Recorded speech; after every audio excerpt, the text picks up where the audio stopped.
राज Rajesh institute के YouTube channel पर आप लोगों का स्वागत है। आज आप लोगों को रीजनिंग का सेट नंबर 14 लेकर चलेंगे। ये सेट आपको काम देगा बिहार एसएससी में, झारखंड एसएससी में, एसएससी के सीजीएल में, सीएचएसएल में, रेलवे की परीक्षाओं में। इसके अतिरिक्त बिहार दारोगा या किसी भी और दारोगा वाली परीक्षा में, सिपाही भर्ती वाले एग्जामिनेशन में, टीचर वाली परीक्षा में, स्टेट कमीशन में, इन सभी में काम देगा आपको। पहला क्वेश्चन आपका इसमें जो है वह एक सीरीज का क्वेश्चन है। 16, 17, 13, 22, 6, 31 अगली संख्या क्या है ये आपसे पूछ रहे हैं। देखिए इस क्वेश्चन में करना क्या होता है, जैसे आप देख रहे हैं कि नंबर जो है वो धीरे धीरे बढ़ते चला जा रहा है, बीच में घटता भी है, तो अंतर थोड़ा थोड़ा है, तो हम यहाँ प्लस माइनस की बात करते हैं। इसमें आपका पहला है 16 में 1 बढ़ा 17, इसके बाद देखिए 17 में 4 घट गया 13, 13 में 9 बढ़ गया 22, 22 में 16 घट गया 6 और इसमें 25 बढ़ गया तो 31 हो गया। ये 1 square, 2 square, 3 square, 4 square, 5 square, तो अगला वाला 6 स्क्वायर 36 होगा। और यहाँ 36 कम करेंगे आप, घटाएंगे, तो 31 में जब 36 घटाते हैं तो -5 होता है। ये आपका answer option number A. Question number 2 पर आते हैं हम लोग। देखिए 2 में क्या है, किसी महीने 8 तारीख से 3 दिन पहले मंगलवार है, तो उसी महीने 19 तारीख के 4 दिन बाद कौन सा दिन होगा। तो देखिए 8 तारीख से पहले 7 होता है एक दिन, 2 दिन पहले 6 और 3 दिन पहले 5। 5 तारीख मंगलवार है, तो 5 तारीख अगर मंगलवार है तो 12 तारीख भी मंगलवार होगा और 7 जोड़ेंगे तो 19 भी मंगलवार होगा। 19 तारीख के 4 दिन बाद, एक दिन बाद बुधवार हो जाएगा, 21 हो गया बृहस्पतिवार, 22 हो गया शुक्रवार और 23 हो जाएगा शनिवार। तो ये 19 के 1, 2, 3, 4 दिन बाद हो गया, तो ये आपका आंसर रहेगा सैटरडे, ये शनिवार रहेगा। क्वेश्चन नंबर 3 पर आते हैं अब हम लोग। 3 में एक आपका दिया हुआ है कि एक पैटर्न में पेपर को देखिए लिखा गया, ये पेपर का कोड आपका दिया हुआ है AEPPR। तो अभी तो लगा कि ये अल्फाबेटिकल इंक्रीजिंग ऑर्डर में है, वर्णमाला के आरोही क्रम में है। फिर एक दूसरा और शब्द का कोड है, वह है पेंसिल, और पेंसिल का कोड में देखिए ई के बाद ई है CLNP। देखिए आपके क्वेश्चन में अगर एक ही क्वेश्चन में 2 उदाहरण दिया जाएगा तो दोनों उदाहरण पर नियम समान होना चाहिए। तो यहाँ पर हम लोग यह देखते हैं कि ये तो अल्फाबेटिकल इंक्रीजिंग ऑर्डर में है, दूसरा वाला अल्फाबेटिकल इंक्रीजिंग ऑर्डर में नहीं है, तो है क्या चीज वो देखना है। तो EICLNP, यहाँ पर क्या है, वॉवेल पहले आया है और उसके बाद ये कॉन्सोनेंट्स आए हैं। तो पहले वॉवेल है, देखिए यही चीज यहाँ भी है, वॉवेल भी बढ़ते क्रम में, कॉन्सोनेंट्स भी बढ़ते क्रम में। अब इसके बाद हमने आपसे बुकलेट का कोड पूछा है, तो वॉवेल में ई आएगा, फिर ओ और ओ रहेगा, कॉन्सोनेंट्स B के L T है तो B रहेगा, K L और T रहेगा, तो EOOB के L T option number A, पहला वाला ऑप्शन जो है यह आप उत्तर देंगे। नेक्स्ट में हम लोग देखते हैं, एक क्वेश्चन है कि इसमें ऑड निकालना है आपको। कभी भी अगर अंग्रेजी वर्णमाला के अक्षर मिलते हों और उनमें से आपको ऑड निकालने की बात कही जाए, तो करना क्या है कि वर्णमाला में जो अक्षर का स्थान है पहले समूह में आप वो लिख लें और उनके बीच का अंतर जो है उस पर ध्यान दें। जैसे देखिए यहाँ यह है 13, यह है 7, ये 10 और ये 5। तो अगर अंतर की बात करें तो 13 में 7 घटेगा 6, 7 ये 6 घट गया, 7 में 10 है तो 3 बढ़ गया, 10 में 5 है तो ये 5 घट गया। यानी ये पैटर्न -6 + 3 -5 पर चल रहा है।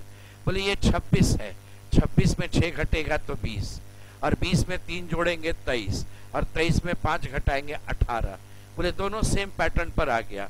इसकी बात करते हैं, ये 17 नंबर का अक्षर है, उसमें 6 घटेगा तो ये 11 नंबर का अक्षर है, इसमें 3 जोड़ेंगे, आप देखिए तो 11 में 3 जोड़ दिया तो ये 14 नंबर का हो गया। और 14 में 5 घटा दिया, ये 9 नंबर है। तो ये तीनों एक ही समान आया। ये बताइए 20 है, 20 में 6 घटेगा 14 है, और 14 में 3 जोड़ेंगे तो ये 17 होना चाहिए। 17 का मतलब यहाँ क्यों होना चाहिए था, और फिर उसके बाद उसमें 5 घटेगा तो ये 12 सही है। यानी आर के जगह पर ये क्यों होना चाहिए था, ये आपका भिन्न हो गया। ये तीनों एक समान, ये उससे अलग। ये 4 नंबर क्वेश्चन आपका ऐसे बनता है। अगर आपके क्वेश्चन में इस तरह से कुछ रिलेशंस दिए जाते हैं, नाम दिया जाएगा और इसका उससे क्या रिलेशन है, जैसे जैसे इंफॉर्मेशन पढ़िएगा आप वैसे लिखते हुए चले जाइएगा। जैसे अभी देखिए, मोहन की माँ मीता है, हम यहाँ पर लिखते हैं मोहन, उसकी माँ ऊपर, ये मीता, ये फीमेल। इसके बाद है मीता का भाई रवि है, ये मीता है, उसका भाई रवि है, तो ये मेल। देखिए नाम से मेल और फीमेल नहीं डिसाइड कीजिएगा, जब जैसे भाई दे दिया तब वो मेल डिसाइड हो जाएगा। इसलिए नाम बहुत बार ऐसा होता है, बहुत सा नाम कॉमन भी रहता है आपका। रवि की पत्नी राधा है, ये रवि है, उसकी पत्नी राधा है, ये फीमेल, ये दोनों पति पत्नी हो गए। फिर कहा गया राधा की सास कमला है, ये राधा है, उसकी सास जो है वो कमला है। बोले कमला अगर सास है तो कमला फीमेल, ये रवि की माँ है, और मीता का ये भाई है तो मीता की माँ कमला हो गई। क्वेश्चन है कमला मोहन की कौन लगती है, ये कमला जो है मोहन की माँ मीता है, उसकी भी माँ है, तो ये मैटरनल ग्रैंड मदर, ये नानी लगेगी। ये ऑप्शन नंबर बी रहेगा आपका आंसर। कहता है कि किन दो गणितीय चिन्हों को आपस में आप बदलते हैं तो आपका इक्वेशन समीकरण सही होगा। देखिए इसमें आपका जो यहाँ का रिजल्ट है ना, वो 23 आपका कंफर्म है, एक होल नंबर। यानी आप जो भाग का चिन्ह लगाइएगा, ध्यान रखिएगा ऐसा जगह लगे जो एक दूसरे से कट जाए। जैसे 96 32, यहाँ आपका 96 32 से विभाजित है, लेकिन 32 40 में नहीं लग पाएगा, इसलिए उस हिसाब से चेंज करते हैं। जनरली ऑप्शन उठा करके हम लोग चेंज करते हैं। मान लो भाग, और पहला देखिए भाग और गुना, इन दोनों को आपस में अगर बदलेंगे तो यहाँ गुना होगा और यहाँ भाग लग जाएगा।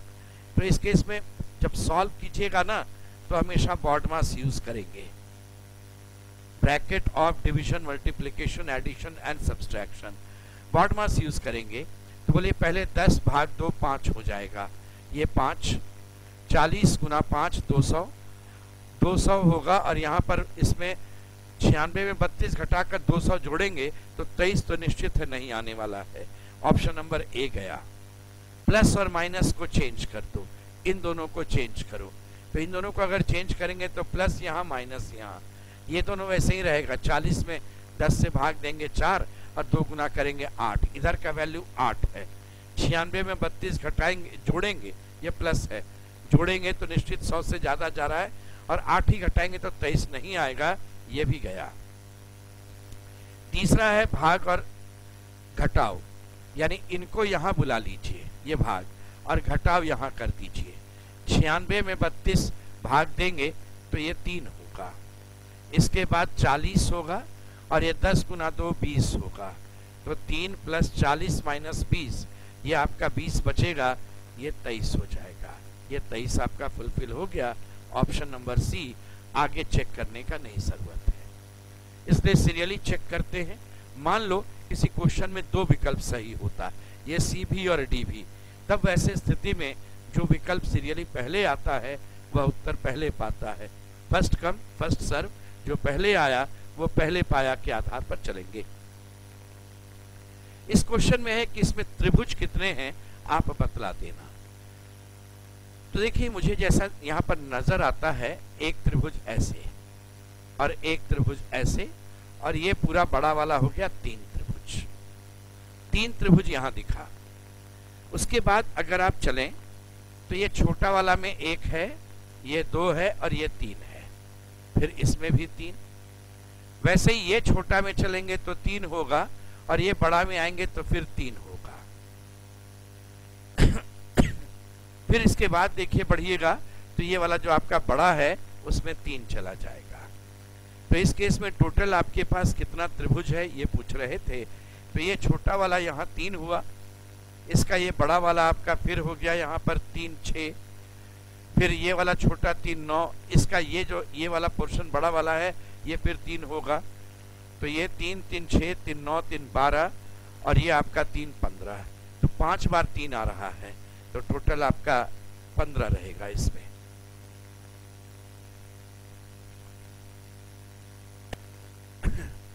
इस क्वेश्चन में A dash A B C A dash C D dash B C dash E A है। यहाँ पर सबसे बड़ा ग्रुप देखिए, एक तरीका होता है सबसे बड़ा ग्रुप उठाओ, सबसे बड़ा ग्रुप ए बी सी ए है। मुझे ए बी सी ए लिखने का मौका यहाँ जरूर मिला है। देखिए मैं यहाँ ए लिख सकता हूँ, बी सी और ए लिख सकता हूँ, ए बी सी ए, लेकिन ए बी सी ए के बाद ई आता तो ई यहाँ लिखते, ई के बाद ए है लेकिन ई के बाद तो सी है, वो अगर मिलना चाहिए ना तो थ्रू आउट एक समान मिलना चाहिए, ये आपका नहीं आ पा रहा था, इसका मतलब ये तरीका काम नहीं कर रहा है। तब एक तरीका है कि आप वर्णमाला में अक्षरों, ये क्वेश्चन में यहाँ पर देखिए वर्णमाला के कौन कौन से अक्षर हैं, ए नजर आता है, बी दिखाई देता है, सी डी और ई दिखाई देता है। शुरू में सबको हम एक एक बार लिख नहीं सकते, लेकिन ए बी सी डी और ई भी मुझे दिख रहा था, लेकिन हम शुरू में लिख नहीं सकते हैं, इसलिए चेंज इन प्लेस पर नहीं जाएगा, यहाँ वैरायटी आपका बढ़ेगा। कैसे देखिए, ए बी सी डी, फिर यहाँ पर ए बी सी डी ई, फिर आगे बढ़ेगा A B C D E F, तो आपका वैरायटी ऐसे बढ़ते हुए चला जा रहा था। जो खाली स्थान बच गया वही, जब आपने लिखा है खाली स्थान पर, वही आपका आंसर बी, फिर ए, फिर डी, ये option number D, double B A D. इसमें कहा गया कि शब्द गूगल में ऐसे कितने जोड़े अक्षर हैं जिनके बीच उतने ही अक्षर हैं जितना अंग्रेजी वर्णमाला में उनके बीच होते हैं। तो इस केस में मुझे लेफ्ट से राइट भी काउंट करना चाहिए, राइट से लेफ्ट भी काउंट करना चाहिए। किस तरह से, वो देखिए, जी लिखा है ना, अल्फाबेट में आगे के अक्षर को बोलते चलिए, जी एच आई जे के एल नहीं आया, O P Q R S ये भी नहीं, ओ पी क्यू नहीं, जी एच नहीं, इधर से एक भी नहीं मिला, 0। ई एफ जी, देखिए एक पेयर हो गया ई एफ जी। वर्णमाला में भी अगर चलिएगा ई और जी के बीच एक अक्षर है, यहां भी ई और जी के बीच में आपका एक अक्षर आ रहा था, तो E F G H I J L M N O, ये रहेगा एल और ओ, जी एच आई नहीं, ओ पी क्यू नहीं, इधर नहीं, तो एक पेयर एल ओ, एक पेयर ई जी, 2 पेयर आपका रहेगा option number C. How many times keys of keyboard of computer are pressed in writing numerals from 1 to 100? मान लो एक आदमी 1 2 3 4 करते करते करते 100 तक लिख रहा है, तो वो कितनी बार कंप्यूटर का की प्रेस करेगा, ये प्रश्न आपसे पूछा गया, कितनी बार। तो देखिए इसमें कैसे निकालेंगे, मान लो 1 से जब वो 9 तक चलेगा, सिंगल डिजिट है तो 9 लिखना है, सिंगल डिजिट है तो 9 बार की प्रेस करेगा। जब वो 10 से लेकर 99 तक चलेगा, तो यहाँ 99 माइनस 9 90 संख्या है, और हर एक संख्या में 2 अंक है, तो 90 गुना 2 180। इसके बाद भी उसे 100 लिखना है, तो 100 लिखने के लिए 3 अभी और चाहिए, 3 बार प्रेस करेगा, एक बार 1 फिर 0 फिर 0, 3 बार चलेगा, तो टोटल वह की प्रेस कितनी बार किया, 9 प्लस 180 प्लस 3, आंसर हो गया 192। नेक्स्ट क्वेश्चन पर आते हैं। देखिए कहा गया कि एक मैट्रिक्स जैसा बना हुआ है बॉक्स में, रो और कॉलम में यहां पर संख्या दी गई 12 18 24 12 18 24। इधर से एक चीज देखते हैं, यहां पर बड़ा सिंपल है, तीनों की उपस्थिति 12 18 24, इधर भी देखिए वही है, इस तरफ में भी वही 12 18 24 है, तो यहां भी वही है, इधर भी रहेगा तो वही चीज होगा 24 12 18, इधर भी देखिए सेम चीज रहेगा। अगर हम इन सबको जोड़ेंगे तो हर एक रो का जोड़ बराबर या हर एक कॉलम का जोड़ बराबर, गुना भी कीजिएगा तो बराबर ही रहेगा, तो जोड़ या गुना जो रहेगा वो बराबर रहेगा इस केस में, तो आंसर आपका 18 था। से डी, ई तथा एफ एक पंक्ति में बैठे हैं। बी एवं सी के बीच 3 व्यक्ति हैं। सी के ठीक दाहिने डी है। बी किसी छोर पर नहीं है। ए तथा ई पड़ोसी हैं। ई तथा एफ के बीच एक व्यक्ति है। पंक्ति के दाहिने छोर पर कौन है? देखिए, सी के ठीक दाहिने डी है। बी एवं सी के बीच 3 व्यक्ति हैं। तो अब एक चीज आपके मन में आएगा, बी के इधर, सी के इधर भी कि उधर भी, दोनों तरफ बनाकर चलिए। देखिए, ये बी और सी के बीच 3, यहां भी बी और सी के बीच 3। आप दोनों कंडीशन बनाते हुए चलिएगा। बी किसी छोर पर, टोटल आदमी देख लीजिएगा 6 है, 6 है टोटल। बी किसी छोर पर नहीं है। बोलिए, अगर मैं इसकी बात करूं तो 1 2 3 4 5 6, यहां तो बी छोर पर आ गया, ये बेकार हो गया, यानी सिर्फ ये कंडीशन काम करेगा। बोले बी किसी छोर पर नहीं है तो 1 2 3 4 5, अगर किसी के विषय में कहा जाए कि वह छोर पर नहीं बैठा है, इसका मतलब है उसके दाहिने भी व्यक्ति होगा, उसके बायां भी व्यक्ति होगा। एक सीट यहां लगा देंगे। फिर आपका मेंशन किया गया ए और ई पड़ोसी हैं, तो ए और ई अगर पड़ोसी हैं तो इसी 2 सीट पर रहेंगे, ए और ई। और ई और एफ के बीच एक ही व्यक्ति है, कंफर्म एफ यहां जाएगा, ई यहां रहेगा। ई और एफ के बीच एक आदमी और ए यहां बैठ गया। तो आपका सीक्वेंस तैयार है। पंक्ति में दाहिने छोर पर कौन है? यह है आपका बायां छोर। जिधर आपका बायां हाथ वो बायां छोर, जिधर आपका दाहिना हाथ वो दाहिना छोर कहलाता है। तो दाहिने छोर पर कौन है? आंसर हो गया एफ है। एफ रहेगा दाहिने छोर पर, बायां पर सी रहेगा। कहा गया कि एक शब्द है कोलेस्टेरॉल, दिए गए शब्द के आधार पर कौन सा विकल्प अन्य 3 से भिन्न है? तो कोलेस्ट्रॉल में देखिए, रोलर शब्द एक नजर आता है। रोलर में आर दिख रहा है मुझे, ओ दिख रहा है, एल दिख रहा है, एक और एल भी दिख रहा है, फिर ई भी दिख रहा है, लेकिन आर डबल है, ये आर डबल हो गया। होटेल में देखिए एच ओ टी ई और एल, होटेल के सारे अक्षर मिल गए। Stroll S T R O L, एक और एल है। लूजर एल है, ओ है, एस है, ई है, आर है। तो बोले सभी शब्द के अक्षर मिल रहे हैं मुझे, लेकिन एक अंतर क्या आया, रोलर में 2 आर का प्रयोग है, जबकि शब्द कोलेस्टेरॉल में एक ही आर का प्रयोग है, इसलिए ये अलग हो गया। बाकी के सारे शब्द के अक्षर वहां पर दिखाई दे रहे थे। क्वेश्चन नंबर 14 देखिए। 14 में क्या है, एक बॉक्स है जिसमें ऊपर 2 3 4 लिखा है, नीचे 5 6 7 लिखा है। यहां पर ना आपके शुरू के लाइन में मेंशन कर दिया कि अक्षरों का कूट दिए गए बॉक्स में उनके स्थान के आधार पर है। उदाहरण के लिए a बराबर 15, तो देखिए a आपका यहां लिखा है, इस जगह पर आपका a लिखा हुआ था, a यहां पर लिखा है और a का वैल्यू 15 बोल रहा है, 5 इधर से 3 इधर से। तो देखिए 5 नंबर की पंक्ति 3 नंबर का स्तंभ है, तो 5 गुना 3 से 15 होता है।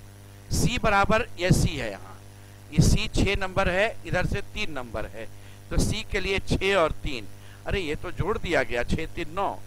r के लिए 11 है, r यहाँ पर है, 7 इधर से 4 इधर से, तो ये भी आपका 7 और 4 ऐड किया हुआ है।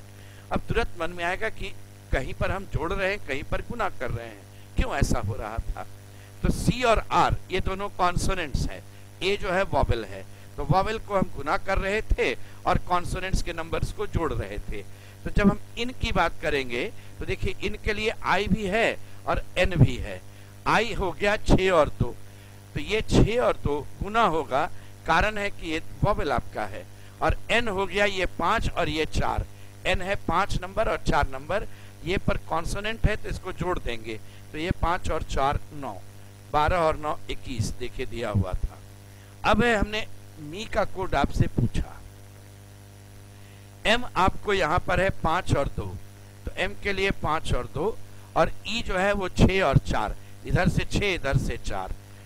तो इस केस में अब आप करेंगे क्या, यहां पर देखिए दिया हुआ था कि वॉवेल को आपको गुना करना है और इनको जो है आपको जोड़ देना है।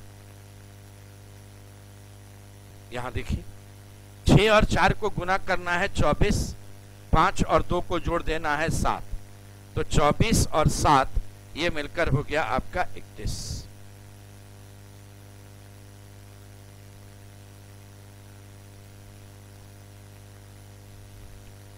एक समूह में 70% क्रिकेट तथा 60% हॉकी खेलते हैं।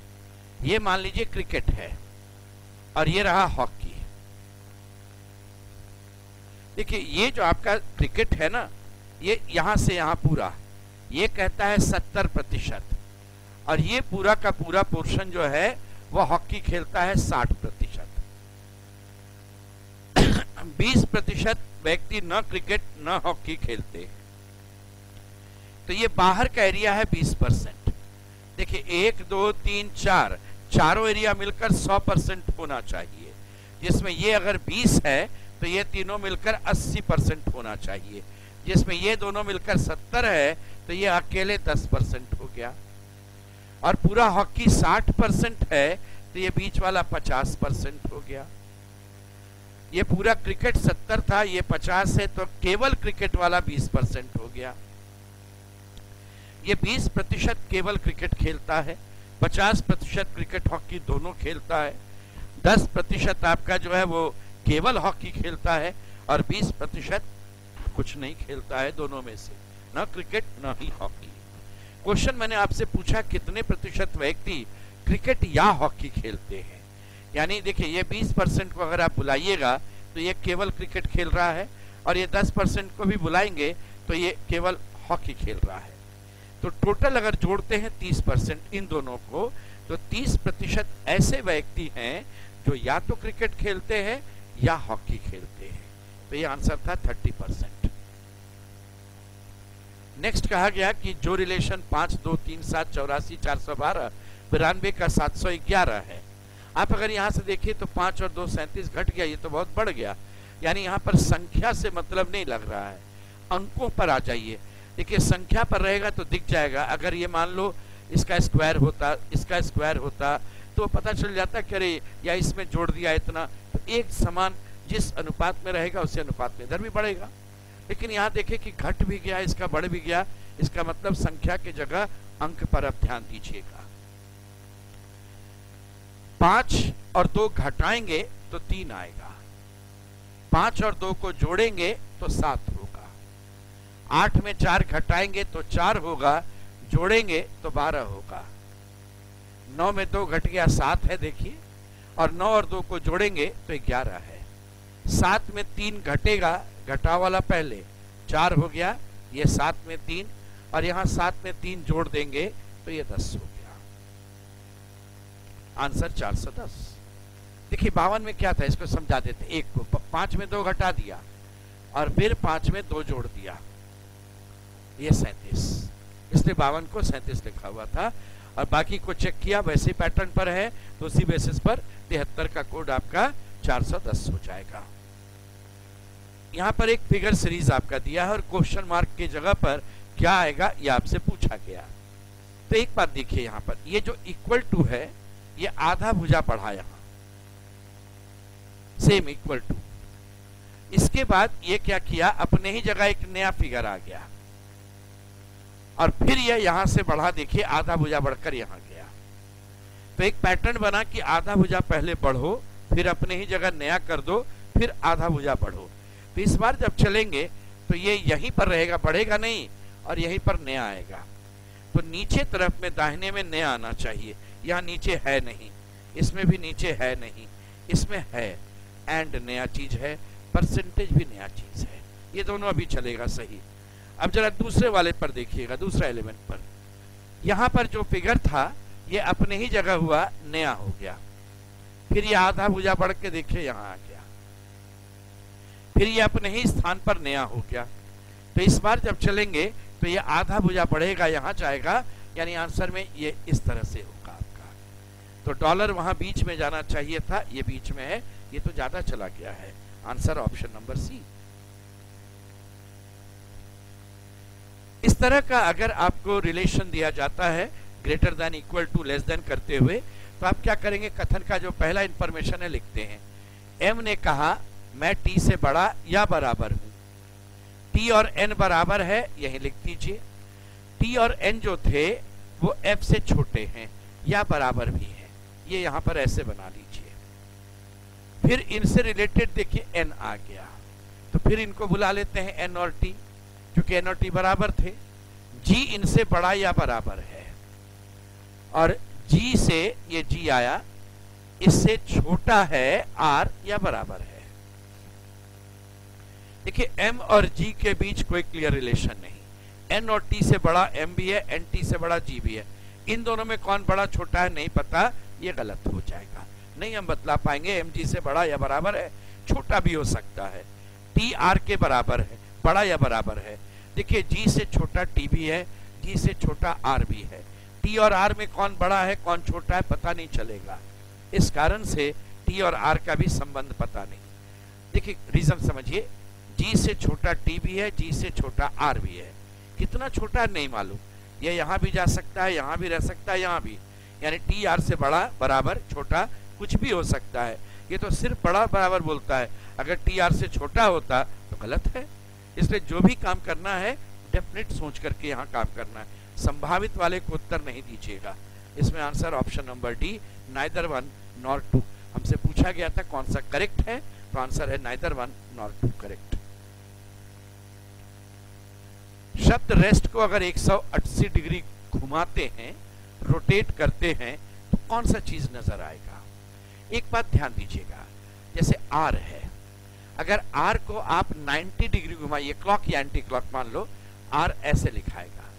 फिर एक बार और 90 डिग्री अगर घुमाएंगे तो आर ऐसे हो जाएगा, ये होगा आर। आप इसको उल्टे साइड से भी आइए, 90 डिग्री इधर घुमाते तो ऐसे बनता, फिर 90 डिग्री घुमाते ऐसे रहता।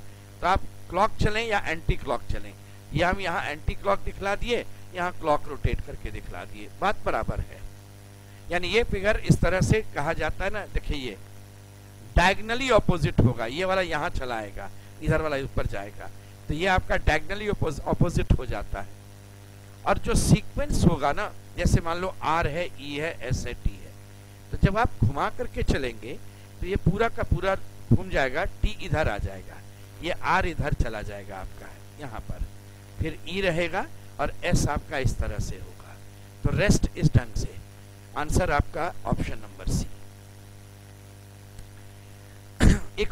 एक बात और ध्यान दीजिए, मिरर इमेज होता है बायां दायां पलटना, तो आर का अगर हम मिरर इमेज लेते तो ये होता, और वाटर इमेज होता है किसी चीज का ऊपर से नीचे आ जाना, ये यानी 1 mirror plus 1 water image is equal to 180 degree rotation. एक बार दर्पण प्रतिबिंब और एक बार जल प्रतिबिंब को अगर आप जोड़ते हैं तो ये मिलाकर के 180 डिग्री हो जाता है। इसमें ऑड आपको बतलाना है, LAINIFGRANE SENO LAPM। तो ये नहीं सोचिए कहिएगा कि देखो यहाँ 2 वॉवेल है, यहाँ 2 वॉवेल है, यहाँ 2 वॉवेल है, यहाँ एक ही है, तो कॉन्सोनेंट कहेगा कि हमको क्यों छोड़ दिए, मेरे आधार पर भी तो बनता, यहाँ 2 कॉन्सोनेंट है, यहाँ 4 कॉन्सोनेंट है, यहाँ पर आपका 2 कॉन्सोनेंट है, यहाँ 3 कॉन्सोनेंट है। तो इस तरह से सोचना है पहले। देखिए जब भी इस तरह का क्वेश्चन मिले, सबसे पहले आप देखिए कि ये मीनिंगफुल वर्ड है कि नहीं, कोई अर्थपूर्ण शब्द है कि नहीं। अभी यहाँ कोई अर्थपूर्ण शब्द नहीं बन रहा था। उसके बाद क्या कीजिएगा, उनके जो अक्षर हैं उनको जरा जंबल करके, यानी इधर से उधर मिला करके आप मीनिंगफुल बनाने का प्रयास कीजिए। जैसे देखिए LAIN को हम अगर इधर उधर जंबल करेंगे तो हम नेल लिख सकते हैं। इसको अगर हम जंबल करते हैं तो हम इसको फिंगर लिख सकते हैं। इसको अगर हम जंबल करेंगे तो हम इसे नोज लिख सकते हैं, और ये अगर जंबल होता है तो पाम हो जाएगा। यानी जंबल करके हम मीनिंगफुल वर्ड बना सकते हैं। पाम हो गया हथेली, फिंगर हो गया ये, और नेल हो गया यहाँ। यानी ये तीनों चीज हाथ में दिख रहा है, नाक तो चेहरे पर दिख रहा है। अगर मीनिंगफुल नहीं बन पाता तब आप अल्फाबेट के लेटर्स के बेसिस पर चलिएगा। पहले आप मीनिंग के बेसिस पर चलिए, नहीं तो लेटर्स को जंबल करके देखिए कोई मीनिंगफुल बनता है कि नहीं। उस पर भी नहीं बनेगा तब अल्फाबेट के बेसिस पर उत्तर दीजिएगा। जो रिलेशन 1, 2, 3 का है, सेम रिलेशन किस ग्रुप में है? तो देखिए यहां पर एक हम लोग सिंपल पहले पढ़ेंगे, ये 1 बढ़ा, ये 1 बढ़ा, तो अगर उसकी बात करेंगे तो ये 4 बढ़ेगा, ये 4 बढ़ेगा, ये 5 बढ़ेगा, ये 10 बढ़ेगा, ये 1 बढ़ेगा, ये 2 बढ़ेगा, ये 4 और ये भी 4 बढ़ा। तो समान बढ़ने की बात करते हैं तो ये दोनों तो गया, लेकिन ये दोनों सही है। आपको कहना है कि कौन सा विकल्प सही है। इस केस में ये नहीं कि दो में से आपको जो पहले मिल जाए। जब आपसे कहा गया कि दिए गए सेट के जैसा, तो आप उसमें और थोड़ा बारीकी से चलिए जब दो विकल्प आपको मिलने लगे तब। जोड़ पर तो आया, अगर मैं इसको गुना करता हूं तो ये दुगना है, और जब यहां से यहां चलेंगे तो ये 1.5 गुना है। बोले इसमें अगर हम दुगना करते हैं तो 4 दूना 8, और ये 1.5 गुना चलेंगे तो 8 का 1.5 गुना आपका 12। यहां पर आपका नहीं है उस तरह से, ये अगर चलेंगे तो यहां 1.5 गुना है, दुगना नहीं है, इस कारण से ये कमजोर पड़ गया। जो ज्यादा पॉइंट पर सिमिलर होगा आप वही उत्तर दीजिएगा।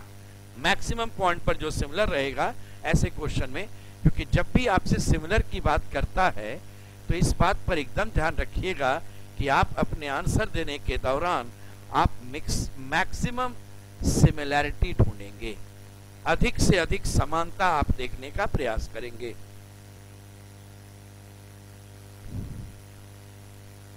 क्वेश्चन नंबर 22 पर आप आते हैं। इसमें कहा गया ए बी से लंबा है, सी डी से नाटा है, ई सी से लंबा है।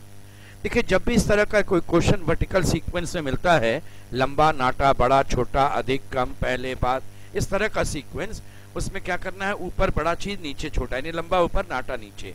आपका जो इन्फॉर्मेशन है आप पढ़िए उससे। ए बी से लंबा है, फर्स्ट इन्फॉर्मेशन जो भी रहेगा, ए बी से लंबा है।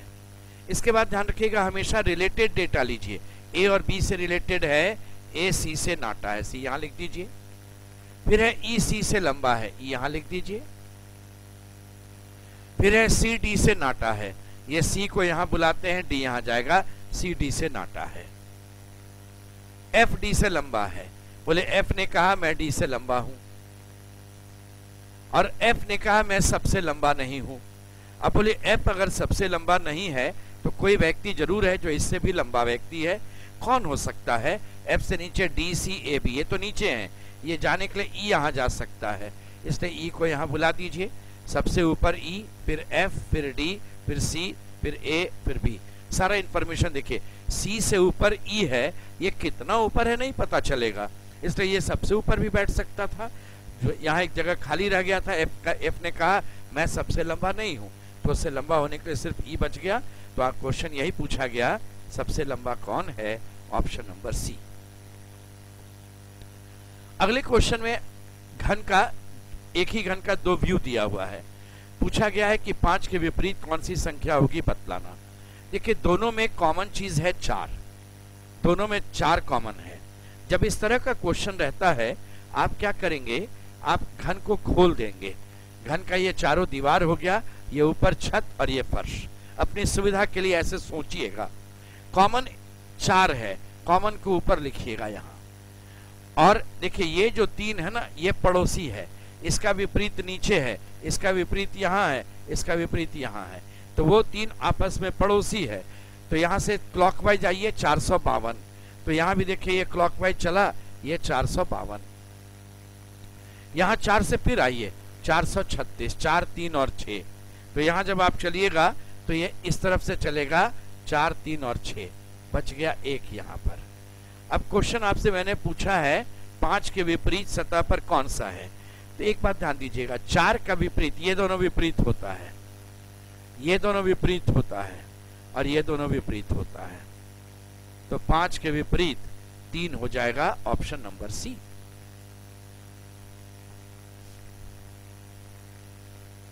कहता है कि यदि उत्तर बनता है दक्षिण, देखिए ओरिजिनल। लेकिन अभी क्या हुआ, ये नॉर्थ जो है वो नीचे आ गया, तो जब यहां आ जाएगा तो NESW क्लॉकवाइज में NESW, ये ओरिजिनल चीज है, लेकिन ये ओरिजिनल है आपका, और ये कहा गया था ऐसे घुमा दो, तो पूरा घुमा दिया मैंने। अब क्वेश्चन आपसे ये पूछ रहे हैं कि भारत के किस भाग में असम है, तो भारत के इधर वाले भाग में है, यहां पर जो नॉर्थ ईस्ट कहलाता है, तो असम तो वहीं रहेगा, इसलिए असम तो यहीं रहेगा। ये पूरा डायरेक्शन घूम गया ना, असम जो है वो नक्शा के हिसाब से अगर देखें तो असम यहीं रहेगा आपका, ओरिजिनल यहां पर है तो वो यहीं रहेगा, केवल डायरेक्शन का नाम बदल गया है, इसलिए डायरेक्शन को हमने ऐसे नाम बदल करके पहुंचाया। तो असम अब बोलिए नए डायरेक्शन में कहां रहेगा, तो साउथ और वेस्ट, साउथ वेस्ट यानी दक्षिण और पश्चिम, ऑप्शन नंबर डी ये रहेगा आपका आंसर। A प्लस बी का अर्थ होता है ए बी की मां है। इस तरह का जब भी कोई क्वेश्चन मिले, आप जो भी यहां दिया जाएगा उसको अपने सुविधानुसार रफ में लिख लीजिए, ऐसे ये लिख दीजिए A@B means A is mother of B, यानी ये इसकी मां है, mother. A plus B means B is son of A, ये इसका पुत्र है, बेटा। B A का पुत्र है, B मतलब ये देखिएगा चिन्ह के बाद वाला पुत्र है, B A का पुत्र है, इस केस में ये मां है। और यहां पर A इज डॉटर, ये पुत्री है, तो परसेंटेज जब आएंगे यहां पर तो ये पुत्री होगी। अब सोचिए R है, R की पुत्री है ये T हो गई पुत्री फीमेल, R K की मां है, R हो गई फीमेल, और K का पुत्र J है, ये K है इसका पुत्र, J है मेल। क्वेश्चन मैंने आपसे पूछा है कि T J का कौन है, ये T जो है ना, ये T ये J का कौन है, तो देखिए ये J के पिता है K या J की मां है, नहीं पता चला, K मेल है या फीमेल है नहीं मालूम है, इसलिए अगर ये फीमेल है तो T मौसी हो जाएगी, और अगर ये मेल है तो T बुआ हो जाएगी, इसलिए हम नहीं बतला सकते हैं इसमें क्या आंसर होगा। यहां पर आपका K के विषय में नहीं दिया हुआ है मेल है या फीमेल है, तो आंसर जाएगा तय नहीं कर सकते। तो ये आपका एक सेट हो गया कंप्लीट 25 क्वेश्चन का, जो आपके भिन्न परीक्षाओं में दिखाई देगा। जो परीक्षाओं का मैंने कहा कि SSC में नजर आएगा, बिहार SSC हो, CGL हो, CHSL हो, झारखंड SSC, रेलवे की परीक्षा, दारोगा की परीक्षा, सिपाही भर्ती, इन सभी में, या टीचर्स की परीक्षा जो है शिक्षक वाला, उन सभी में नजर आएगा आपको। धन्यवाद।